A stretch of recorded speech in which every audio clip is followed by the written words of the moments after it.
दो बातें इंपॉर्टेंट ये कहना चाहता हूं। तलवारें बढ़ रही हैं, कलम छीने जा रहे हैं।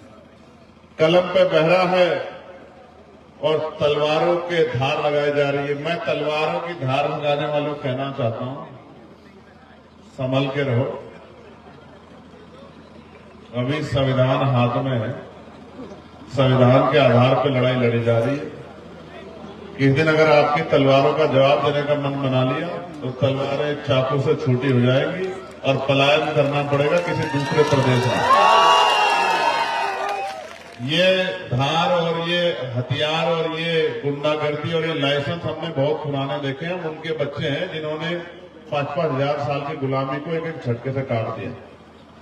हम संकल्पित लोग हैं, हम समर्पित लोग हैं। जब तक हमारे शरीर में खून का कतरा है, मैं उनको कहना चाहता हूं जो इस देश को, संविधान को खत्म करने की बात करते हैं।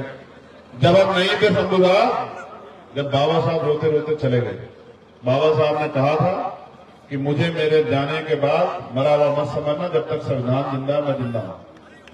अब बाबा साहब के बच्चे जिंदा हैं, अब महामना रामसु वर्मा जी के अर्जक संगी जिंदा हैं। अब इस देश में बहुजन हिताय बहुजन सुखाय के पहरेदार जिंदा हैं। संविधान पे आंख उठाने वालों को ऐसा सबक सिखाया जाएगा कि भीमा कोरेगांव हल्का पड़ जाएगा। भीमा कोरेगांव के बाद नई पिक्चर जो देखे जाएगी वो हिस्टोरिकल होगी।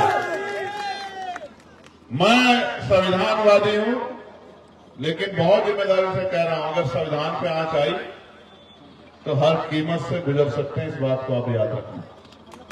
और जिसको हमारी ताकत देखनी हो वो गलत फहमी में ना रहे। अगर हम चुप रहते हैं उसका एकमात्र कारण ये है कि हम संविधानवादी हिंसक नहीं, लेकिन हम सेल्फ डिफेंस करना जानते हैं, हिंसा का जवाब देना जानते हैं। तो मैं आप सबसे भी कह रहा हूं नौजवानों को, भेड़ बकरी बनने से अच्छा है, कहा ना आप सोने की 100 दिन बकरे की तरह जीने से अच्छा एक दिन शेर की तरह जीने। भेड़ बकरी की तरह मत जियो जिनको बार बार किसी काम के लिए टोका जाए। योद्धा बनो योद्धा। और हमने इस आंदोलन के जरिए भेड़ बकरी ने तैयार की, योद्धा तैयार किए। एक एक योद्धा हजारों हजार लोगों का मुकाबला कर सकता है, वैचारिकी के तौर पे, संघर्ष के तौर पे, समर्पण के तौर पे। और बहुत शानदार कहा था नवीन भाई ने कि क्रांति उत्सव होती है।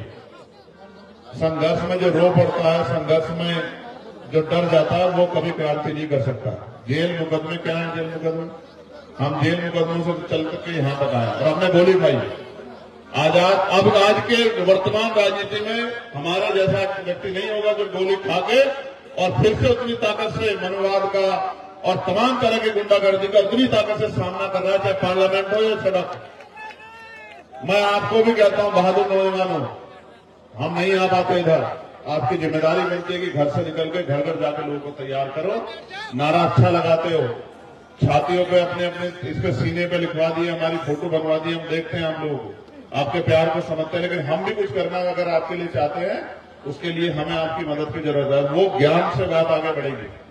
ये लोकतंत्र लाठी डंडों की कीमत नहीं है, यहाँ सरों की कीमत है। आप खूब पढ़ो, खूब ज्ञान हासिल करो, ज्ञान में किसी पीछे मत रहो और आगे बढ़कर समाज का नेतृत्व करो।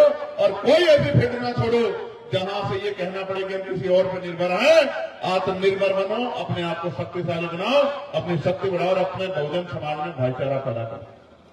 यहां जितने लोग बोले, किसी के पीछे यादव टाइटल लगा था, किसी के पीछे मंडल टाइटल लगा था, किसी के पीछे वर्मा टाइटल लगा था, किसी के पीछे प्रजापति टाइटल लगा था, किसी के पीछे और इधर उधर तमाम टाइटल लगे थे, किसी के कुमार लगा था, किसी के कुछ और गौतम लगा था। लेकिन सब एक ही बात बोल रहे थे कि हम भाई हैं, भाई हैं, भाई हैं। आपकी समझ में आना चाहिए कि हम भाई हैं, हम वैचारिकी के भाई हैं, हम विचार के भाई हैं, हम अपने महापुरुषों के सिद्धांत के भाई हैं। और हमें संकल्प है इस मातृभूमि का कि इस बार इस मातृभूमि पे और इस मातृभूमि पे रहने वाले कमजोर वर्गों के लोगों को गुलाम नहीं बनने देंगे, किसी कीमत पे बनने देंगे, चाहे क्रांति का पैमाना कोई हो, चाहे कोई कीमत चुकानी पड़े। बहुत बहुत धन्यवाद। जय भीम, जय भारत, जय संविधान, जय मंडल, जय जोहार।